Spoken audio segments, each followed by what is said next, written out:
WWE in 2025 was a mixed bag. Okay, maybe that's a bit generous. I guess if the bag contained mostly that rock solid candy your Slavic grandma gives you, a Snickers and poo. So like, mostly bad. But now it's 2026. Happy New Year. Missed you like Triple H missed getting a single compliment from a wrestling fan. And I want to talk about things we need to see in the WWE this year. Some things in general, some very specific. Of course, I am the Great One. You are the sheep of the Great One's channel. Missed you very much. Been thinking about you, actually counting you, slept like a baby. So people, we need the rise of young talent. Look people, y'all know me. I like legends. Goldberg approves. You're respecting legends. Yes, I am. Whether it's some old-timer coming back to have a couple of matches, whether it's CM Punk holding a World Heavyweight Championship, me likey. I never had a problem with that. You know, I appreciate the last of these wrestlers we're going to get in the WWE. But people, what is it that I'm doing right now?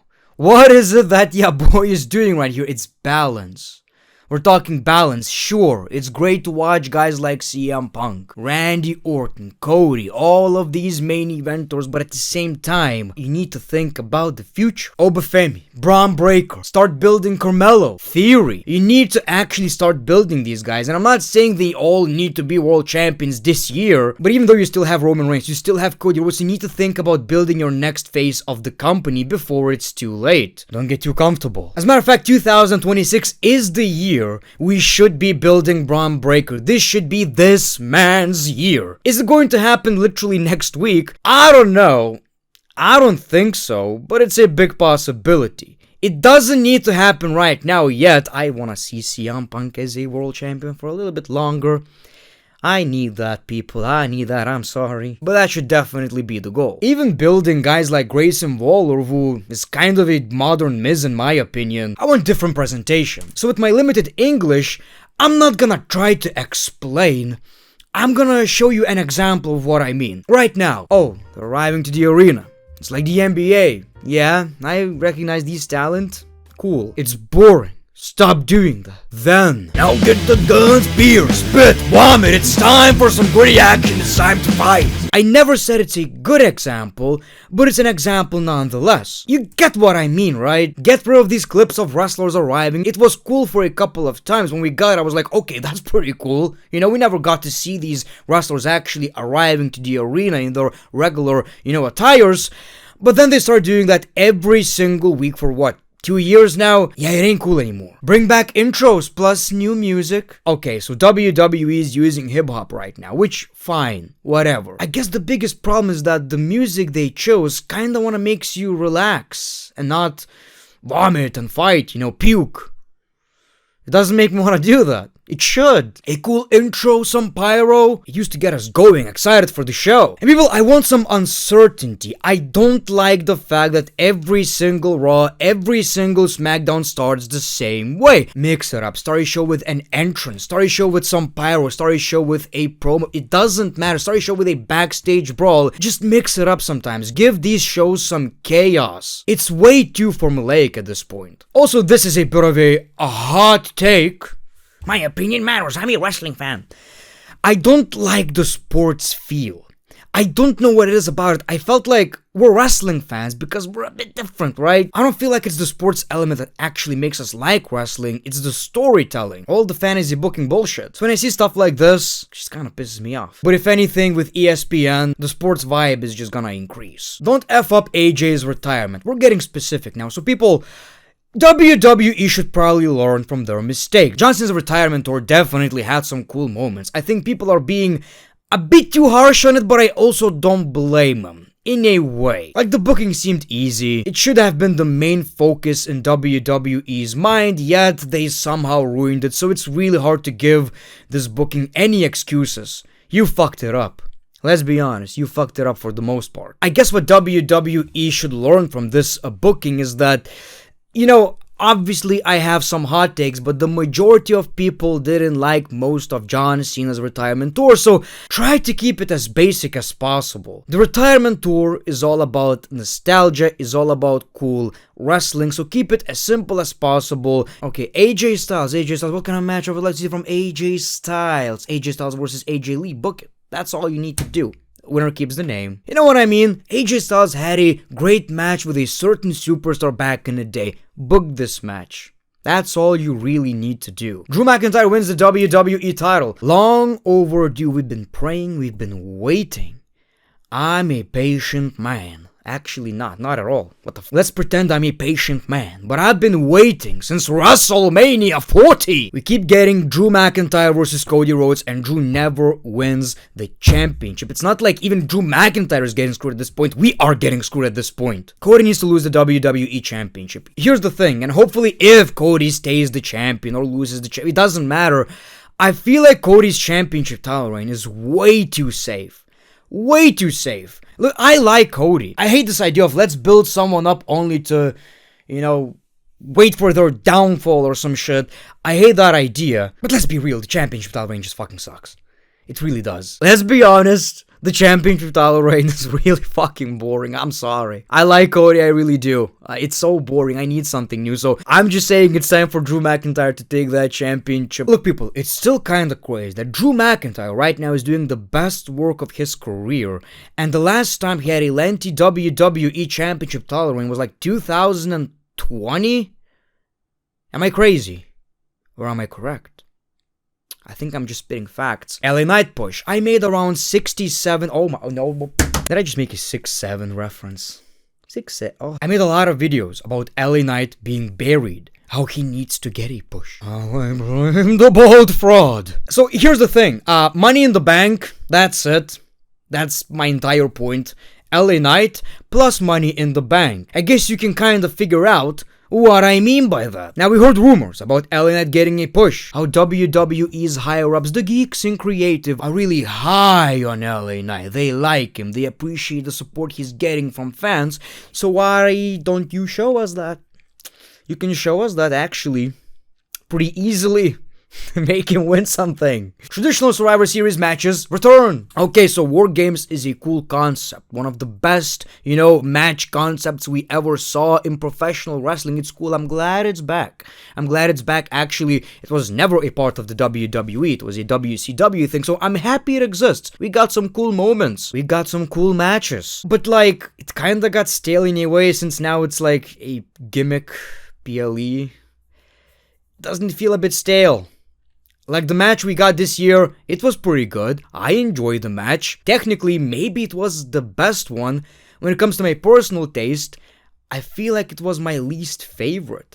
Because I've seen everything. It doesn't surprise me anymore. And I feel like it's time to bring back the traditional Survivor Series match. And maybe let's take a 2-year break from the War Games match. Also, bring back Hell in a Cell. In 2025, we didn't get a single Hell in a Cell match, which in theory I appreciate. We only get Hell in a Cell match when the rivalry calls for it. That's the entire point. That's one of the things that Triple H actually did correctly. But we have 12 months. Maybe at a certain point somebody is asking for a Hell in a Cell match. It's a cool concept. Whatever, hopefully in 2026. Randy Orton versus Cody Rhodes. So I don't care when, but we need some development. He's been looking at that championship. A lot. Plenty. Often. Boobies? So turn Randy Orton heel, which is the entire point I guess. Cody sucks actually, and he's kind of stupid. I feel like this championship looks so much better around my waist. And Cody smells kinda. He kinda fucking smells. Maybe Randy Orton was the one who attacked Jacob Fatu. I don't care. We just need the answers, people. Whether it's for the championship or not, at this point, I don't care either. I don't care if it's a WrestleMania match. I don't care if it's a SummerSlam match. I don't care if it happens on fucking speed. Give me the match. Give me the story. Make Roman great again. Okay, so it's not supposed to sound like I'm talking about a specific guy. What I mean is that we need to make Roman like Roman again. Roman is just kinda there. And he's not always there, actually. He keeps making a return. You get what I mean? Roman Reigns is not the same Roman Reigns. Roman Reigns is like a supporting character. And I want Roman Reigns to get that aura again. And I mean aura, not in this, weird gen whatever slang way. I'm talking, look at this shit. I see this, I think about Ultra Instinct Goku. like a nerd. I don't know who's at fault. Sometimes it feels like Roman Reigns is not necessarily committing fully to the WWE, so now he's just kind of there to have a match or two, and I want him in a legitimate big rivalry again. I want, even if it's Cody versus Roman, whatever. I want Roman Reigns to feel like the Roman Reigns of 2022-23. Chris Jericho's return, so yeah, I want that. And that's my entire point, actually. Rumor Jericho back. I want Jericho back. That's kinda it, really. Honestly, I don't even know what kind of rivalries I would like to see, like in 2026 with Chris Jericho, but I guess it's happening on January 5th. People, one of my favorites of all time, and that's what I'm talking about. Sure, he's not a young talent, far from it, but wrestling can be just a little bit of everything. Okay, I got it. Dominic Mysterio. Chris Jericho versus Dominic Mysterio. Give me that right now. And if Dominic is still the Intercontinental Champion, Chris Jericho, one of the greatest Intercontinental Champions, is he the one who held the most IC Championship versus Dominic for the IC? That's what you do. That's what you do, people. Speaking of IC Championship, Sheamus wins the Intercontinental title. Simple as that. Do it. WWE effed up plenty. A lot. Tons in 2025. Do some fan serve. It's crazy because Sheamus held it all in the WWE except for the IC Championship, and now winning the Intercontinental Championship to Sheamus feels like a bigger deal than actually winning the World Championship in the WWE right now. So do it. We need that payoff. We never actually got that. Fix SmackDown, people. Fix the fucking show. It's unwatchable. It's honestly getting unwatchable. And it's like, it's not necessarily bad in theory. Like, when I'm making a review, I'm like, okay, that was pretty okay, that was pretty cool. But the entire show, the whole vibe, it's just kind of like, yeah, if you missed it, you didn't really miss it. You get what I mean? And the show is going to be 3 hours soon. Why? And I know a lot of people are saying it's a great idea. No.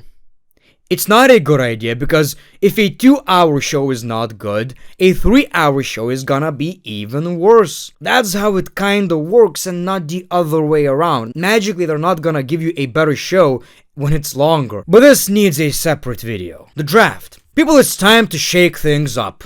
It is time to shake things up. Don't you feel the shows are getting too repetitive? The same roster, the same rivalries, which I get, long-term booking, but can we just move the fuck on? Just simple shit like Gunther on SmackDown. Give me that. I also want actual competition between GMs. People, here's what I miss from the brand split. First of all, strict rules, make it feel like separate shows, make the shows different, because now it's just the same show with different color ropes. Really. Fool us like there's actual competition between the shows. Fool us to actually make us feel like we need to pick a side. I'm a SmackDown guy, I'm a Raw guy. Like it's 2016. The Judgement Day's breakup. It's time. It's one of the best, one of the greatest WWE's factions of the modern era. But at the same time, we kinda seen it all. So, again, the vibe. Here's the vibe, people. Let me explain the vibe I'm feeling. I can't even explain how tired I am of these backstage segments. I'm making Raw reviews. I see the backstage segment, I'm like, oh, not this shit again. Not this shit again. Sometimes I even intentionally not talk about it in my videos. I'm like, I'm done. It's another backstage segment with the Judgment Day, and they're being very, very subtly mean to each other. Dominic, next time nobody's gonna save your ass. We get it, and like I've said, there's cracks in the it's a butt crack. It's an ass crack at this point. Liv turns on Dom, Finn turns on Dom, dude, this whole shtick, we get it. Chad Gable is Chad again. Let's say he returns and faces Americano and acts like he was never under that mask. He's here to actually stop El Grande Americano. I think that would be pretty funny. But the gimmick run its course. Like, it's so overused. We get it. We kinda want Chad Gable back because I feel like Chad is too good of a wrestler. And it's crazy because why would you put a mask on somebody like Chad Gable who has so much charisma? Kinda works the other way around, doesn't it? And again, too good of a wrestler, too charismatic, too funny. He is his own thing. He doesn't need this shit. It was funny. I'm glad it happened. We need to move on. We need to tell the story of him finally winning a singles championship, whether as a heel, a babyface, I don't care. But we had some fun. it's time to move on. Take risks. Okay, so this is something they've been doing, and it's a hit or miss, and maybe you're going to disagree with me, but sometimes you need to take those risks. You know, these controversial booking decisions, they need to happen, because sometimes it may land. Sometimes it won't land. Wrestling fans are never going to be 100% happy, and they shouldn't. Imagine how boring wrestling would be if every single show, every booking decision makes you happy. Isn't that the whole idea of professional wrestling? It's supposed to make you feel different ways. Sometimes you're supposed to be angry, and in today's world of professional wrestling, they're making you angry in different ways. They can't fool you anymore, so we're kinda getting worked, honestly, in a way. Not always. Listen to me, not always.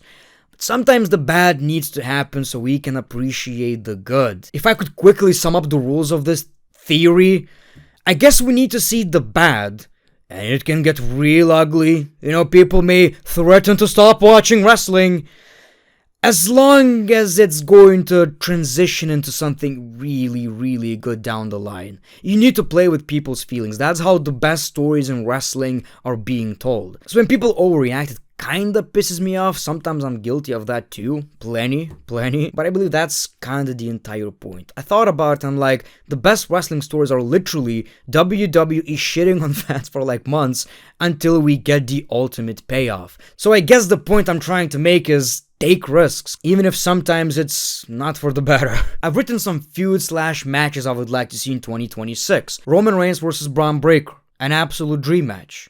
Do it. Cody versus Randy Orton. It's time.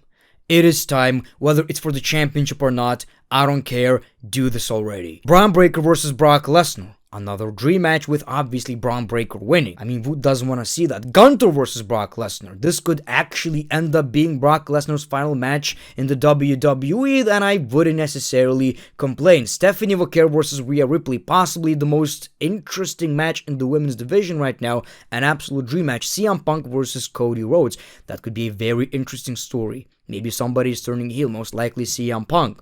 Which, at this point, I wouldn't necessarily mind. CM Punk as a heel. How do we feel about that? Kevin Owens versus CM Punk. If Kevin Owens comes back, this is the story I want to see, because the promo work. Ooh, we'll be chugging and nutting, I feel like. Babyface Owens versus Dominic. And that would be pretty interesting, right? Or Chris Jericho versus Dominic. I guess Dominic would really fit in these rivalries with superstars who are like really good at roasting the shit out of you, right? Belair versus Rhea Ripley. Another match I would like to see when Belair makes her return. Bafemi versus Brock Lesnar. Like, come on. Like, here's the thing. I know how people feel about Brock, whatever, but so many dream matches still left with Brock Lesnar. It's kind of crazy. Finally, I have Roman Reigns versus Seth Rollins, because this is a story WWE been telling for like decades at this point, right? And every year they're teasing another match. And we did get a triple threat match, but finally we need to get that one-on-one. Unfortunately, Seth Rollins is most likely going to return as a babyface, but who's to say WWE couldn't tell a bit of a more complex story? You know, maybe you don't need this stereotypical heel versus babyface shit. Maybe we could do something different. So these are the dream matches I guess I would like to see in the WWE in 2026. Let me know yours in the comments below. And I know I missed a lot of things in this video, because there's plenty I want to see. Plenty. 1 year at a time. Okay? 1 year at a time.